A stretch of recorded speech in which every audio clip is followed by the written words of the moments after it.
Konnichiwa. Today we're going to talk about some more of those things that hit us between the eyes as soon as we leave the walled garden of theoretical Japanese and venture into the wild woods of the real thing.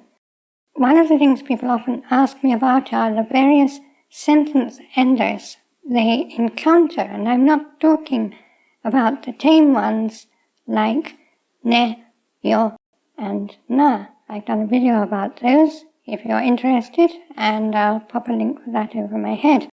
But today we're going to talk about some of the more colloquial and unconventional sentence enders that you're going to run into once you get into wild Japanese in anime, manga, etc. So one of the ones I often get asked about is kai, and kai is simply a softened and colloquial form of ka. As we know, ka is regularly used in formal Japanese, where we use the desumasu decorations at the end of sentences to form questions. So we say, nani nani shimasu ka, nani nani desu ka. But in colloquial Japanese, we don't use ka as a sentence ender question marker all that often. We do use it in other positions, and I've done a video about the various ways we use ka, and I'll pop a link for that over my head too. But where we don't tend to use it in informal speech on the whole is at the end of sentences, marking questions the way it does in desumasu Japanese. And that's not because it's ungrammatical, in fact it's perfectly grammatical. But in modern Japanese it's come to sound a little bit rough, so while you may hear it between men who are being one of the boys together, you don't hear it so often in female speech or in the speech of anyone who's trying to be a bit courteous. So what do we do? Most of the time we simply use a rising intonation in speech or a question mark in writing where we're depicting casual speech, and there's nothing wrong with this. Spanish continually makes questions by simply adding a rising intonation to the equivalent statement, and there are no problems there. There are no problems in Japanese either. Sometimes we add no, which is ambiguous because it can mark either a question or a statement. But again, that doesn't really matter because intonation works just as well. However, we do have the informal, non-rough sounding question marker, kai. You might think that would be used all the time, but it isn't, because it sounds very colloquial indeed, and sometimes a little bit, folksy. Some sources say that it's primarily masculine, and that's kind of halfway true. You don't hear many younger female speakers using it, but you do sometimes hear older female speakers using it. Kai also has a partner, which is dai. Dai is really da plus kai. So this is the form of kai that we use in copular ending sentences, da ending sentences. And just about everything I've said about kai also applies to dai, except that there is a particular collocation, dodai, which is much more widely used. So if somebody's eating something and you say dodai, what's it like? How is it? And they might say oishii, or they might say mazui. But asking it in that form is something anybody can do, provided it's an informal setting. People also come across the expression chodai, and that's not related to kai or dai at all. It's an informal equivalent to kudasai, so it's usually adding it to the te form of a verb to ask someone to do something. It's sometimes considered to be female speech, but it is not exclusively so. Other real sentence ender markers in casual speech are ze, zo, and sa. Now, ze and zo are very simple. They're just verbal exclamation marks which lend a little force to whatever it is you're saying.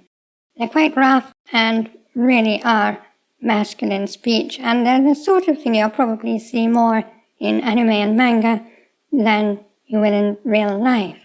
Sa is similar, but it's not nearly so rough. It's much more widely used. You'll see a lot of it, and you'll hear it in real life. It tends to get called masculine speech, but again, it's not exclusively masculine speech. All kinds of people use it. It's important not to confuse sa, the emphasis lending sentence ender, to sa, which comes at the beginning of a sentence and is more of a pause for thought kind of expression. Now, there are also sentence enders that are not sentence enders, but effectively they are, because people do pop them after the engine at the end of a sentence. One of these is kara. Now, kara, as you know, is not technically a sentence ender. What it is a conjunction that joins two logical clauses to make a compound sentence. So a proper use of kara might be Sakura ga konai kara kaerimasu, which means because Sakura isn't coming, I'm going home. Sakura isn't coming, so I'm leaving. However, you might simply say as you are leaving, Sakura ga konai kara, and that is just leaving the other half of the sentence unsaid because it's obvious. Now, from that, kara can be added to a lot of sentences to imply that something else is coming. That extra something else isn't always completely clear. In fact, the kara may be performing the function of either softening what it marks or hardening it. It can soften it by making the statement feel explanatory. It can harden it by making it sound as if it's part of a logical argument or a natural piece of reasoning that the hearer ought to understand and agree with.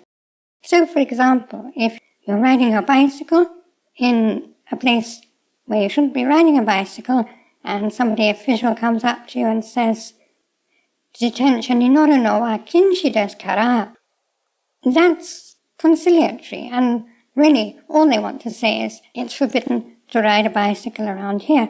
But by adding the kara to the end of it, they're kind of softening it, turning it into an explanation for you. Conversely, they might say, "Jitensha ni noru no wa kinshi desu kara," and that has a different implication.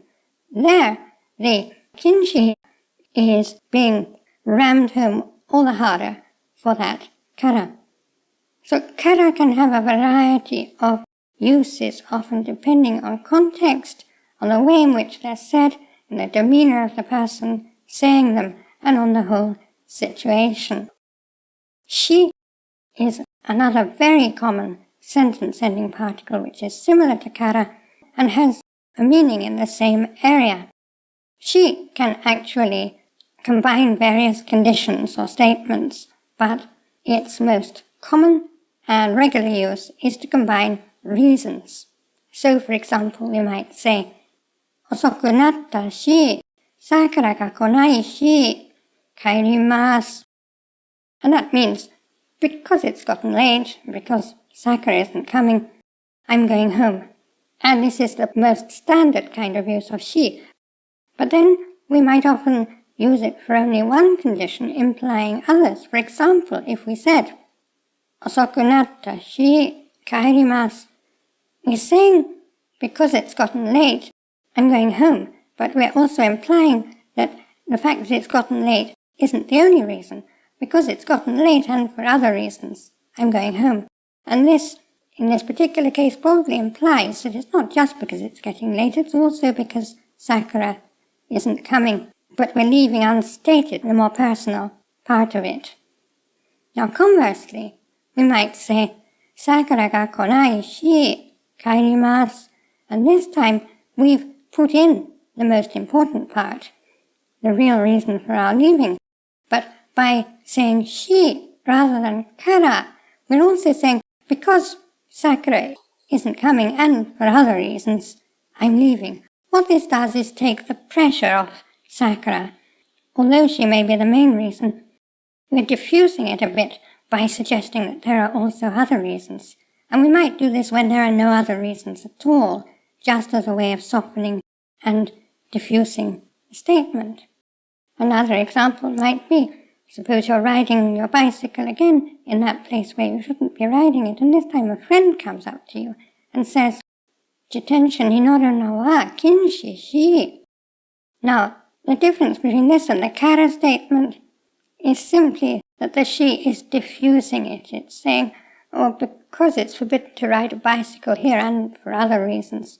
Now, there aren't any other reasons at all, but what this does is make it sound a bit more colloquial, a bit more friendly, and it vagues up a bit that kara, which can sound too much like an order. It's just saying, oh, for that and other reasons.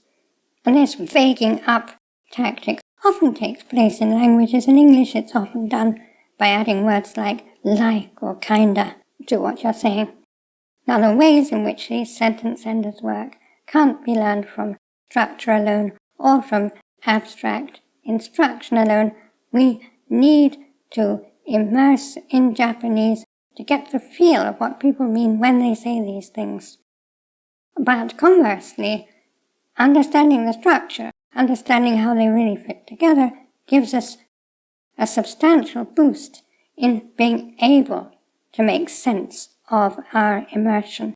It's rather like a rope and climbing a mountain. If you have a rope, that will help you climb the mountain. But if you just stand staring at the rope and learning all about the rope, you'll never get to the top of the mountain. Conversely, if you try to climb the mountain without the rope, you may not get very far.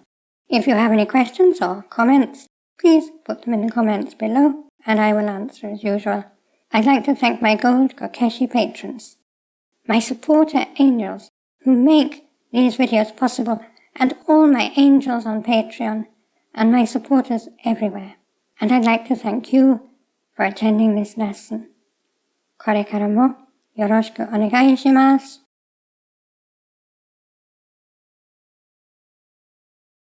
Class dismissed.